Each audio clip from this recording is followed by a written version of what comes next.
Chapter 16. Knowing. Lindy wasn't used to walking around naked, especially not in motel rooms, but she had to pee. When she returned to the bedroom, Noah was sitting up. "I thought you were asleep," she whispered.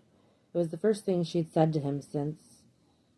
His hair was everywhere, and some of it was beginning to curl again, resting along his shoulders and his torso. "No," he answered. Lindy had to fight for her first couple of steps out of the bed. The tossed blankets and sheets were a visual reminder of what they'd done, and the ache in her thighs and between them was the physical. Noah seemed pretty aware of this from the humor that didn't move past his eyes. "You do sleep, right?" she asked. "You're not a vampire or something, are you?" He stretched his arms high before lowering them. "Not last I checked. You okay?" "Yeah," she lied. She stepped forward to rejoin him on the bed, but her foot stumbled on something. His vest. Lindy leaned down to pick it up. It was heavier than she'd thought and smelled exactly like him. We were just throwing stuff everywhere. She tried to laugh. It all still felt so surreal. She'd had sex with Noah, the biker, her husband, the guy that had no business in Amber Falls. "Put it on." Her head snapped up. "What?" "Put it on. I want to see you in it." Instead of asking why, she shifted her gaze to the sheets. Quietly, she pulled the cool leather up her arms. Once it was on, she looked back at him. "I like it," he answered. "You look good in leather." Lindy ran her hands over the front of it. All of her skin still felt extra sensitive, like a lightning bolt had hit her. The grooves of the pockets tickled her palms. "You're gonna wear some more for me one day." She heard him, but before she could ask what that meant, she noticed something small and white sticking out from the carpet, a patch like the ones on his vest. It must have fallen out of his pocket. "President?" she read aloud. She lowered it to look at him, walking toward the bed. "Is this yours?" Noah's jaw wound a bit. "Yes." Lindy could have played dumb or let it go, but decided not to. She'd done some research online when he told her he was in an MC. "Were you a club president?" He cocked his head at her. Whatever he was going to say, he seemed to change his mind about. "Long time ago." Lindy kept the vest on, climbing back into bed with him. He raised his arm for her to snuggle into his side, which she promptly did. She offered him the patch, and he gently took it, setting it on the nightstand. It was back, the clothes off. Regarding that subject, at least, she could feel it. It was still night, but day would come soon, and she had no idea what it would bring. But for now, it was just the two of them.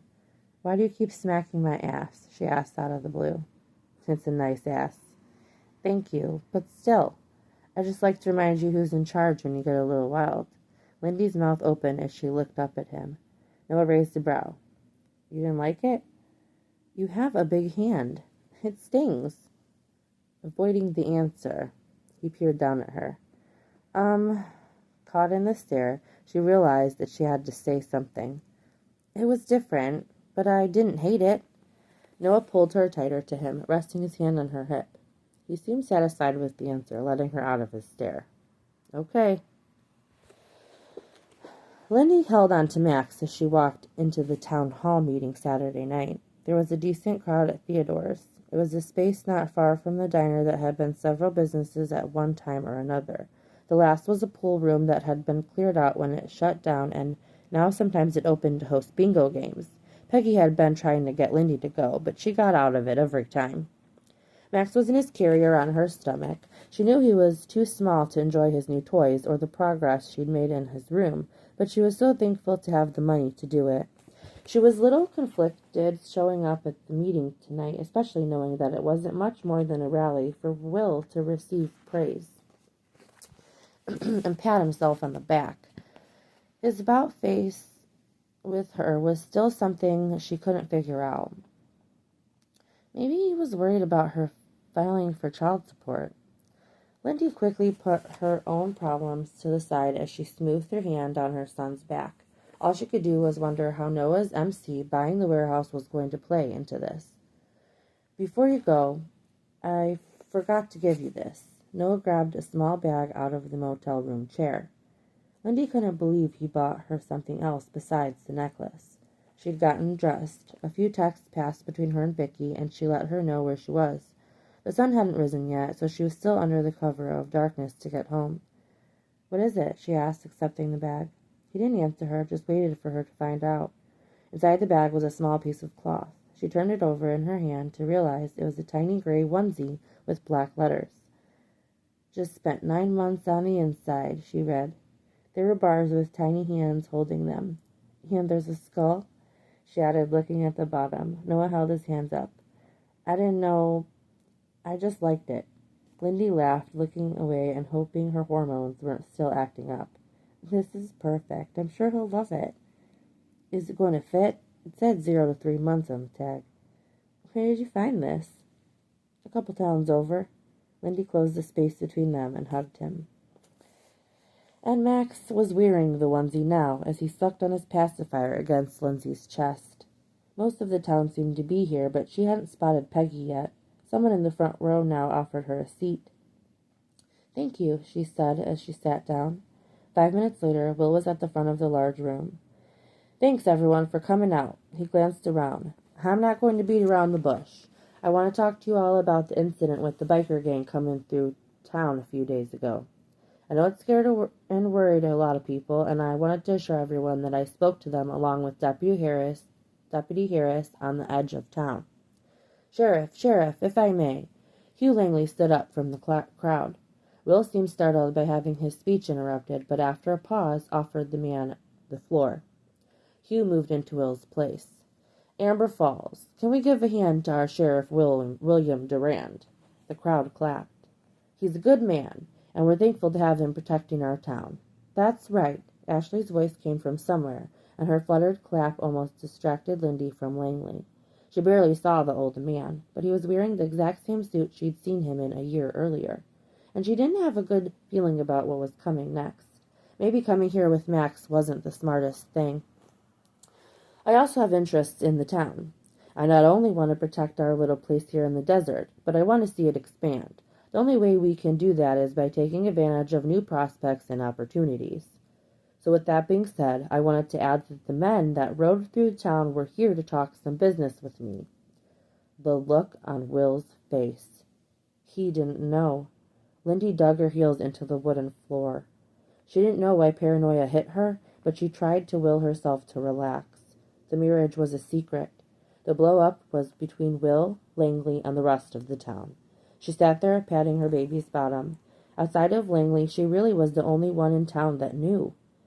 They had a proposal to purchase the old warehouse behind the gas station. They planned to open a construction company and a new automotive repair shop. "What the fuck?"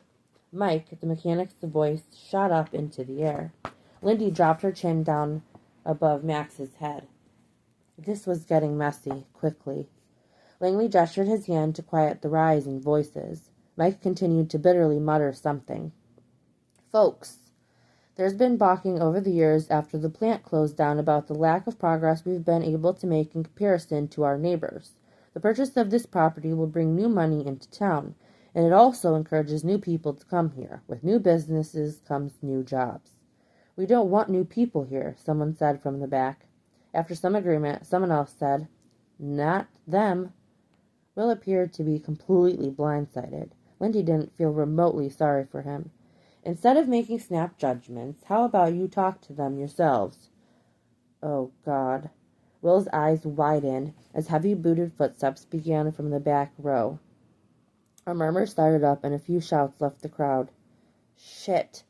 Why didn't she stay home? Will was like a deer in the headlights. 4 bikers soon stood next to Langley.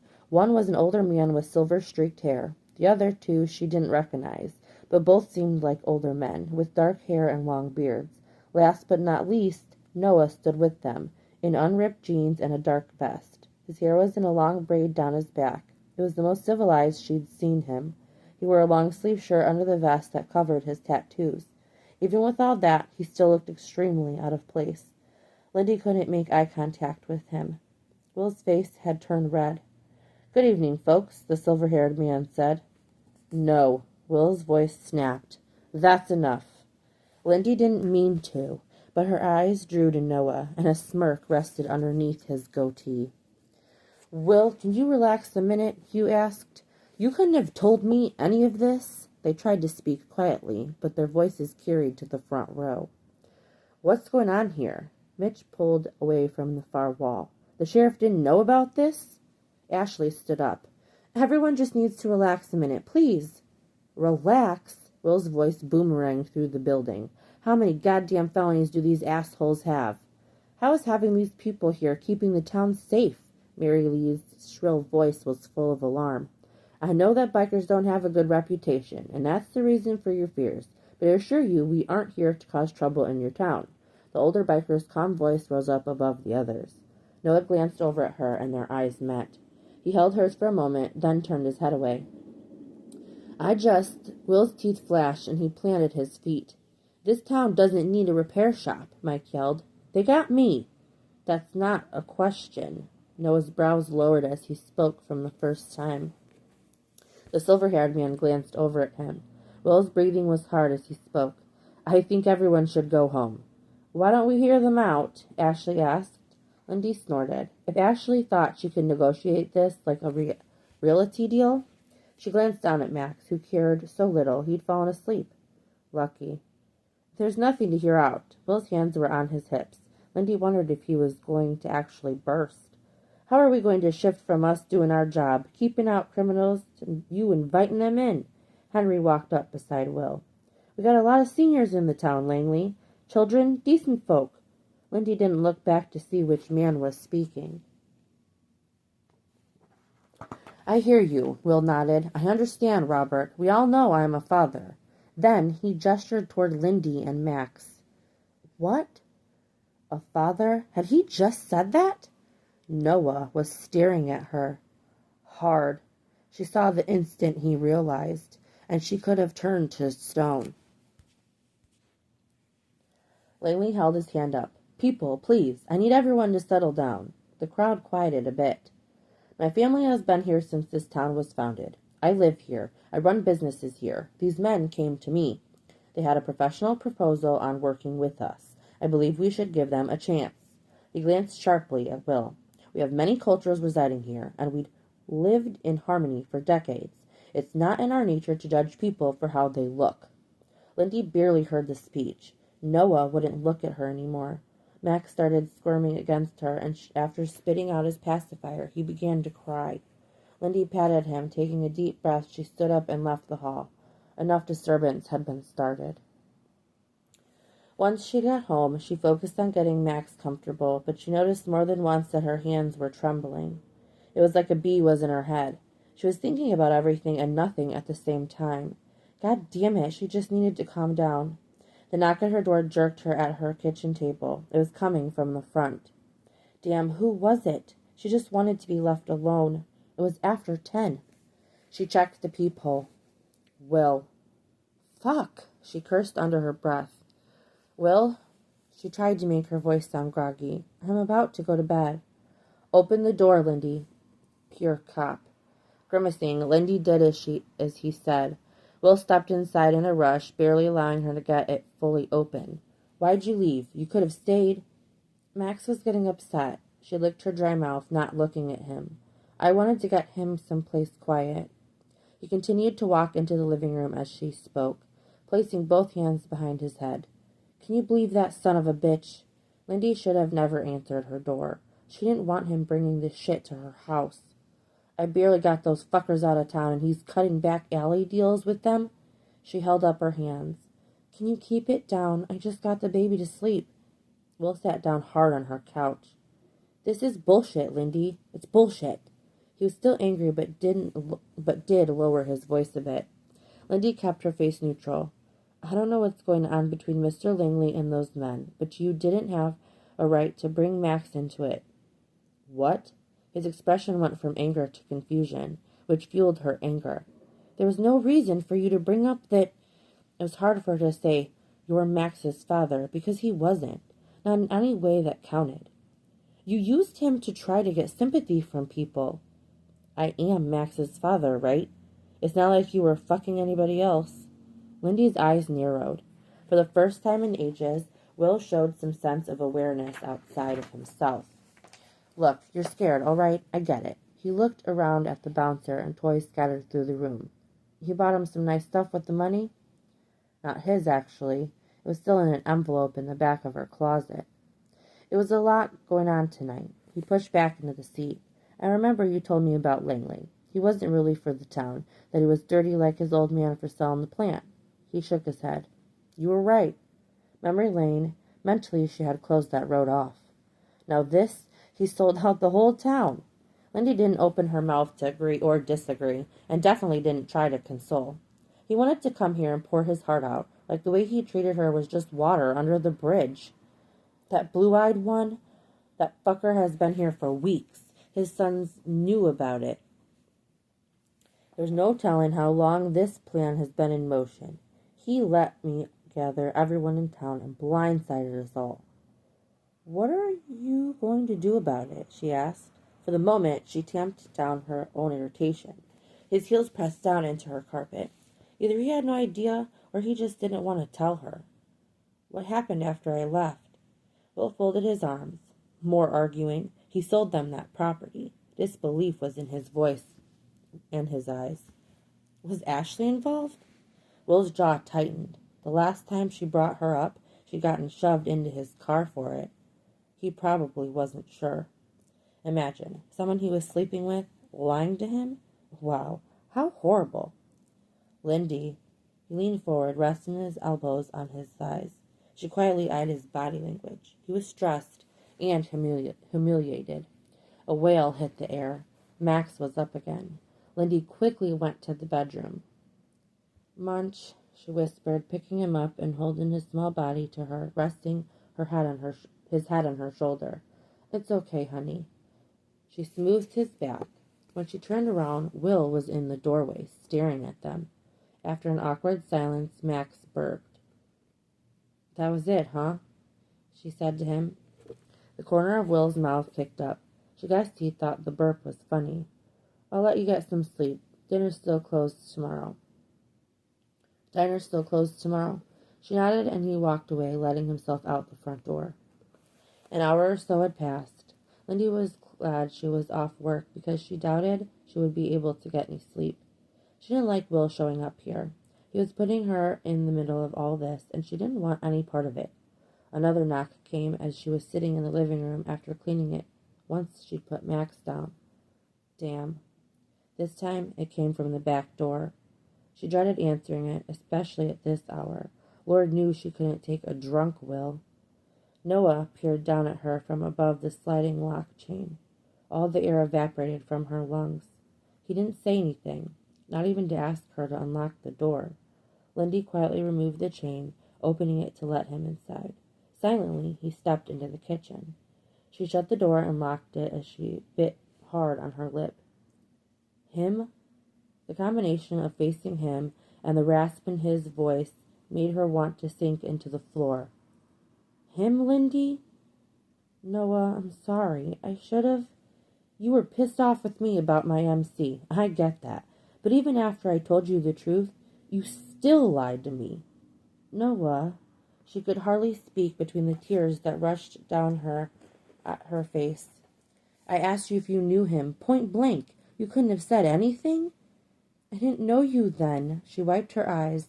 "I didn't know any of this was going to happen between us. I just—" "How long were you two together?" His voice was flat. She could see it in his eyes, the coldness. It was why she'd stopped speaking. A clamminess was forming in her gut. 5 years, she answered. His eyes went heavenward. "So what? Were you guys like high school sweethearts or some shit?"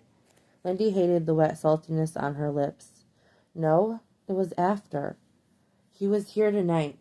Noah's eyes narrowed on her. "I saw him leave." Lindy shook her head. "He never comes here. He was upset about you guys. And he probably wanted to check on his kid and you." Lindy grimaced. "He doesn't check on me or—" "I want the truth right now. Are you still fucking him?" "No." She couldn't take the way he was looking at her. "I told you I hadn't been with anyone." Nothing she had said was getting to him. His scowl deepened. "I should have made you tell me who Max's dad was."